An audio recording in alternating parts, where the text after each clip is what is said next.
Welcome to Naresh Academy UPSC, APPSC, Group 1 and 2 related Delhi Current Affairs में 18/2024 prelims practice and previous ప్రశ్నలు సమగ్ర విశ్లేషణ తెలుగులో. Question number 1 ప్రపంచ టెలికమ్యూనికేషన్ మరియు ఇన్ఫర్మేషన్ సొసైటీ దినోత్సవం గురించి తెలపండి. సందర్భం మే 17 ప్రపంచ టెలికమ్యూనికేషన్ మరియు ఇన్ఫర్మేషన్ సొసైటీ దినోత్సవంగా జరుపుకుంటారు. ప్రపంచ telecommunication and information society day గురించి. అంతర్జాతీయ టెలికమ్యూనికేషన్ యూనియన్ ITU స్థాపన మరియు 1865లో మొదటి అంతర్జాతీయ టెలిగ్రాఫ్ కన్వెన్షన్పై సంతకం చేసినందుకు గుర్తుగా 1969 నుండి ఏటా మే 17న ప్రపంచ టెలికమ్యూనికేషన్ దినోత్సవాన్ని జరుపుకుంటున్నారు. ఐక్యరాజ్యసమితి జనరల్ అసెంబ్లీ మార్చి 2006లో ఒక తీర్మానాన్ని ఆమోదించింది. ప్రతి సంవత్సరం మే 17న వరల్డ్ ఇన్ఫర్మేషన్ సొసైటీ దినోత్సవాన్ని జరుపుకోవాలని నిర్దేశించింది. నవంబర్ 2006లో టర్కీలోని అంటాలియాలో జరిగిన ITU ప్లీనిపోటెన్షియరీ కాన్ఫరెన్స్ మే 17న ప్రపంచ టెలికమ్యూనికేషన్ అండ్ ఇన్ఫర్మేషన్ సొసైటీ దినోత్సవంగా 2 కార్యక్రమాలను జరుపుకోవాలని నిర్ణయించింది. మే 17 మొదటి అంతర్జాతీయ టెలిగ్రాఫ్ కన్వెన్షన్ మరియు ఇంటర్నేషనల్ టెలికమ్యూనికేషన్ యూనియన్ ITU ఏర్పాటుపై సంతకం చేసిన వార్షికోత్సవాన్ని సూచిస్తుంది.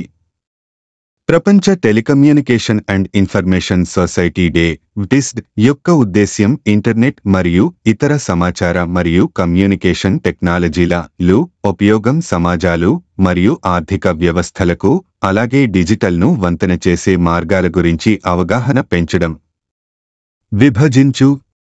World telecommunication and information society day 2024 theme sustainable development కోసం డిజిటల్ ఇన్నోవేషన్. భారత టెలికాం రంగం. భారతీయ టెలికాం రంగం ఇటీవలి సంవత్సరాలలో గణనీయమైన అభివృద్ధిని సాధించింది. ఈరోజు భారతదేశం 4లో 99% కవరేజ్ ఫుట్ప్రింట్ను కలిగి ఉంది. 6 లక్షలకు పైగా గ్రామాలు 4లో కవర్ చేయబడ్డాయి మరియు దాదాపు 4.42 లక్షల 5Gని కలిగి ఉన్నాయి. డిపార్ట్మెంట్ ఆఫ్ టెలికమ్యూనికేషన్స్ గ్లోబల్ కనెక్టివిటీని మెరుగుపరచడానికి మరియు డిజిటల్ ఇన్నోవేషన్ మరియు ఇన్ఫ్రాస్ట్రక్చర్లో భారతదేశాన్ని గ్లోబల్ లీడర్గా ఉంచడానికి ప్రపంచ స్థాయి టెలికాం పర్యావరణ వ్యవస్థను నిర్మించడానికి వ్యూహాత్మక అంతర్జాతీయ భాగస్వామ్యాలు మరియు సహకారాలను కూడా ఏర్పాటు చేస్తోంది. క్వశ్చన్ నంబర్ 2 జాతీయ అంతరించిపోతున్న జాతుల దినోత్సవం 2024 గురించి తెలపండి.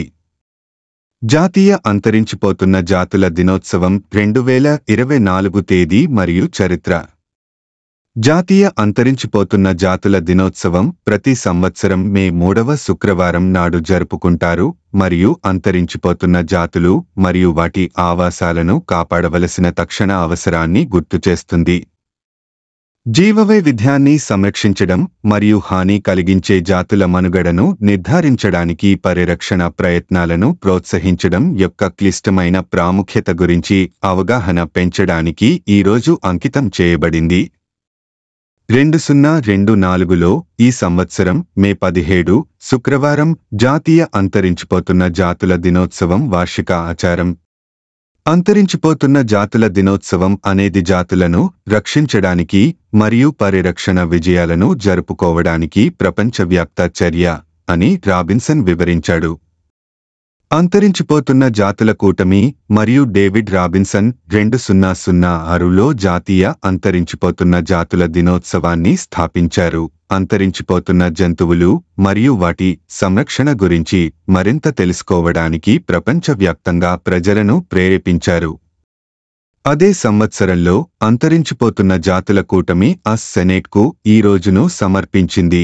ఇది అంతరించిపోతున్న జాతుల దినోత్సవాన్ని ఏటా మే 3వ శుక్రవారం పాటించాలని ఏకగ్రీవ తీర్మానాన్ని ఆమోదించింది. National endangered species day 2024 theme. This years theme celebrate 7 species. జాతీయ అంతరించిపోతున్న జాతుల దినోత్సవం 2024 థీమ్ మరియు ప్రాముఖ్యత. ఈ సంవత్సరం థీమ్ పొదుపు జాతులను జరుపుకోండి. జాతులను బెదిరించే హానికరమైన మానవ కార్యకలాపాలను తగ్గించడానికి చర్యలు తీసుకోవాలని పిలుపునిచ్చింది మరియు బదులుగా మనం మరింత జాగ్రత్తగా ఉండమని మరియు ప్రకృతి మరియు అంతరించిపోతున్న జాతుల శ్రేయస్సుకు దోహదపడాలని ప్రోత్సహిస్తుంది. క్వశ్చన్ నంబర్ 3 ప్రపంచ రక్తపోటు దినోత్సవం వరల్డ్ హైపర్టెన్షన్ డే 2024 గురించి తెలపండి. ఈ దినోత్సవాన్ని మొదటిసారి 2005 మే 14వ తేదీ జరుపుకున్నారు. అయితే 2006 నుంచి ప్రతి సంవత్సరం మే 17వ తేదీన ఈ దినోత్సవాన్ని జరుపుకుంటున్నారు. ఈ సంవత్సరం థీమ్ మీ రక్తపోటును ఖచ్చితంగా కొలవండి, దానిని నియంత్రించండి, ఎక్కువ కాలం జీవించండి, measure your blood pressure accurately, control it, live longer. రక్తపోటు స్థాయి సాధారణ స్థాయి కంటే పెరగడాన్నే హైపర్టెన్షన్ అంటారు. ఇది చాలా ప్రాణాంతకమైన వ్యాధి. అధిక రక్తపోటు లేదా హై బీపీను సైలెంట్ కిల్లర్ అని పిలుస్తారు. ఎందుకంటే ఇది వచ్చిన సంగతి కూడా వ్యక్తులు కనిపెట్టలేకపోవచ్చు. వరల్డ్ హైపర్టెన్షన్ డేను 85 జాతీయ రక్తపోటు సంఘాలు లీగ్లతో కూడిన వరల్డ్ హైపర్టెన్షన్ లీగ్ దీన్ని ప్రారంభించింది. హైపర్టెన్షన్పై అవగాహన పెంచేందుకు ఈ దినోత్సవాన్ని జరుపుకుంటారు. క్వశ్చన్ నంబర్ 4 డెడా పద్ధతి అంటే ఏమిటి? ఛత్తీస్గఢ్ నుంచి వలస వచ్చి గోదావరి లోయలోని దట్టమైన అడవుల్లో స్థిరపడిన మురియా గిరిజన రైతు డెడా పద్ధతిని పాటిస్తున్నాడు. డెడా పద్ధతి గురించి: ఇది అతని పూర్వీకులు అతని కుటుంబానికి అప్పగించిన విత్తనాలను భద్రపరిచే పద్ధతి. అవి ఎలా భద్రపరుస్తాయి? విత్తనాలు ఆకులలో భద్రపరచబడతాయి మరియు దూరం నుండి బండరాళ్లలా కనిపించేలా దాదాపు గాలి చొరబడని విధంగా ప్యాక్ చేయబడతాయి. ప్యాక్ చేసిన విత్తనాలు సియాలి ఆకు బోహినియా వహ్లీ తో నేస్తారు. దీనిని స్థానికంగా అడ్డాకులు అని పిలుస్తారు. ఒక డెడా 3 పొరలను కలిగి ఉంటుంది. మొదటి పొరలో సియాలి ఆకుల లోపల కలప బూడిద వ్యాప్తి చెందుతుంది. తరువాత బూడిద నిమ్మకాయ ఆకులతో కప్పబడి ఒక కేసింగ్ను ఏర్పరుస్తుంది మరియు చివరగా విత్తనాలు కేసింగ్ లోపల భద్రపరచబడతాయి మరియు సీలు చేయబడతాయి. ప్రతి డెడా కనీసం 5 కిలోల విత్తనాలకు మద్దతు ఇచ్చేలా రూపొందించబడింది. ప్రయోజనాలు: డెడా పద్ధతి తెగుళ్లు మరియు పురుగుల నుండి విత్తన రక్షణకు హామీ ఇస్తుంది. ఈ పద్ధతిలో నిల్వ ఉంచిన విత్తనాలను 5 ఏళ్ల వరకు సాగుకు ఉపయోగించవచ్చు. పచ్చి శనగలు, ఎర్ర శనగలు, నల్ల శనగలు మరియు బీన్స్ వంటి పప్పుధాన్యాల విత్తనాలను సంరక్షించడంలో ఇది సహాయపడుతుంది. మురియా తెగ గురించి ముఖ్య వాస్తవాలు: స్థానం: ఇవి తెలంగాణ, ఆంధ్రప్రదేశ్, ఛత్తీస్గఢ్ మరియు ఒడిశా రాష్ట్రాల్లో ఉన్నాయి. వారు ద్రావిడ భాష అయిన కోయా మాట్లాడుతారు. మురియా స్థావరాలను దాదాపు 6,600 మంది జనాభా కలిగిన అంతర్గత నిర్వాసితుల నివాసాలుగా పిలుస్తారు మరియు స్థానిక తెగలచే వారిని గుత్తికోయలు అని పిలుస్తారు. వారు వివాహం మరియు మొత్తం జీవితం పట్ల ప్రగతిశీల దృక్పథాన్ని కలిగి ఉన్నారు. అతిపెద్ద ఉదాహరణ ఘోతుల్ కమ్యూన్ లేదా డార్మిటరీ. ఇది మురియా యువతకు వారి లైంగికతను అర్థం చేసుకోవడానికి వాతావరణాన్ని సృష్టించడానికి ఉద్దేశించబడింది. చాలామంది గుత్తికోయలు ఛత్తీస్గఢ్లో షెడ్యూల్డ్ తెగలుగా ఉన్న గోండ్ లేదా మురియా వర్గాలకు చెందినవారు కాగా తెలంగాణలో వారికి గుర్తింపు లేదు. Question number 5 Ambaji white marble అంటే ఏమిటి? గుజరాత్లోని అంబాజీలో తవ్విన మార్బుల్కు ఇటీవలే కేంద్ర ప్రభుత్వం భౌగోళిక సూచిక లేదా జిఐ ట్యాగ్ని అందజేసింది. అంబాజీ వైట్ మార్బుల్ గురించి: ఇది అద్భుతమైన తెల్లని రూపానికి మరియు ప్రత్యేకమైన సహజ నమూనాలకు ప్రసిద్ధి చెందిన పాలరాయి రకం. దీనికి గుజరాత్ రాష్ట్రంలోని అంబాజీ పట్టణం పేరు పెట్టబడింది. ఇక్కడ ప్రధానంగా క్వారీ చేస్తారు.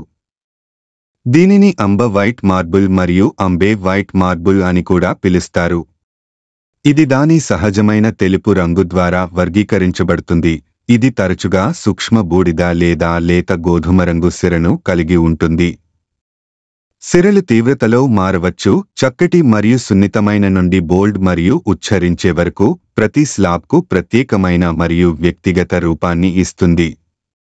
పాలరాయి నిర్మాణ ప్రక్రియలో ఖనిజాలు మరియు మలినాలను కలిగి ఉండటం వలన ఈ వైవిధ్యాలు సహజంగా సంభవిస్తాయి.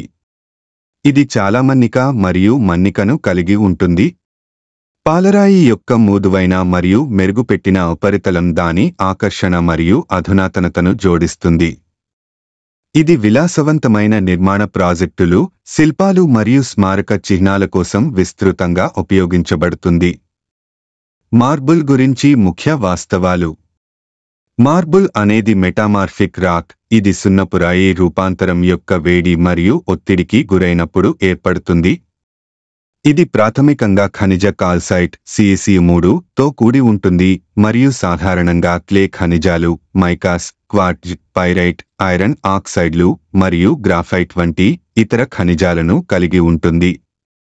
మెటామార్ఫిజం పరిస్థితులలో సున్నపురాయిలోని కాల్సైట్ రీక్రిస్టలైజ్ చేయబడి ఒక శిలని ఏర్పరుస్తుంది. ఇది ఇంటర్లాకింగ్ కాల్సైట్ స్ఫటికాల ద్రవ్యరాశి. డోలోస్టోన్ వేడి మరియు ఒత్తిడికి గురైనప్పుడు సంబంధిత శిల డోలోమిటిక్ పాలరాయి ఉత్పత్తి అవుతుంది. సున్నపురాయిని పాలరాయిగా మార్చడం సాధారణంగా కన్వర్జెంట్ ప్లేట్ సరిహద్దుల వద్ద జరుగుతుంది. ఇక్కడ భూమి యొక్క క్రస్ట్ యొక్క పెద్ద ప్రాంతాలు ప్రాంతీయ రూపాంతరం యొక్క వేడి మరియు పీడనానికి గురవుతాయి. క్వెశ్చన్ నంబర్ 6 సింక్రోట్రోన్ అంటే ఏమిటి? చైనా యొక్క తాజా శాస్త్రీయ మైలురాయి high energy photon source HEPS ఆసియాలో మొదటి 4వ తరం సింక్రోట్రోన్ లైట్ సోర్స్గా సెట్ చేయబడింది. ఈ సంవత్సరం చివరి నాటికి కార్యకలాపాలు ప్రారంభమవుతాయి. సింక్రోట్రోన్ గురించి. సింక్రోట్రోన్ అనేది ఒక రకమైన వృత్తాకార కణ యాక్సిలరేటర్. ఇక్కడ కణాలు లూప్లో కదులుతాయి. ఇది దాదాపు కాంతి వేగాన్ని చేరుకునే వరకు అయస్కాంతాల శ్రేణుల ద్వారా చార్జ్ కణాలను ఎలక్ట్రాన్లు వేగవంతం చేయడం ద్వారా పనిచేస్తుంది. ఈ వేగంగా కదిలే ఎలక్ట్రాన్లు చాలా ప్రకాశవంతమైన కాంతిని ఉత్పత్తి చేస్తాయి. దీనిని సింక్రోట్రోన్ లైట్ అని పిలుస్తారు. ఈ అత్యంత తీవ్రమైన కాంతి ప్రధానంగా ఎక్స్రే ప్రాంతంలో సంప్రదాయ వనరుల నుండి ఉత్పత్తి చేయబడిన కాంతి కంటే మిలియన్ల రెట్లు ప్రకాశవంతంగా ఉంటుంది మరియు సూర్యుడి కంటే 10 బిలియన్ రెట్లు ప్రకాశవంతంగా ఉంటుంది. కాంతి ప్రయోగాత్మక వర్క్స్టేషన్లకు బీమ్ లైన్లను ప్రసారం చేస్తుంది. ఇక్కడ ఇది పరిశోధన కోసం ఉపయోగించబడుతుంది. అణువులు మరియు అణువుల వంటి సూక్ష్మ పదార్థాన్ని అధ్యయనం చేయడానికి శాస్త్రవేత్తలు ఈ కాంతిని ఉపయోగించవచ్చు. నిర్మాణం లేదా రసాయన కూర్పు యొక్క వివిధ వివరాలను వెల్లడి చేసే సింక్రోట్రోన్ కాంతిని నమూనా ఎలా చెదరగొడుతుంది, విక్షేపం చేస్తుంది, శోషిస్తుంది లేదా తిరిగి విడుదల చేస్తుంది అని వారు పరిశీలించగలరు. అభివృద్ధి యొక్క వివిధ దశలలో ప్రపంచవ్యాప్తంగా సుమారు 70 సింక్రోట్రోన్లు ఉన్నాయి. సింక్రోట్రోన్ల ఉపయోగం మరియు సామర్థ్యాల మధ్య సాంకేతిక వ్యత్యాసాలు ఉన్నాయి.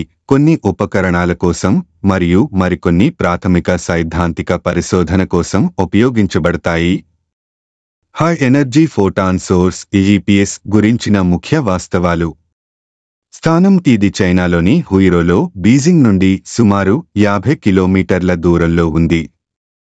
HEPS దాని 36 కిలోమీటర్ల చుట్టుకొలత నిల్వ రింగ్లో 6 గిగాఎలక్ట్రాన్ వోల్ట్ల శక్తి వరకు ఎలక్ట్రాన్లను వేగవంతం చేయడానికి రూపొందించబడింది.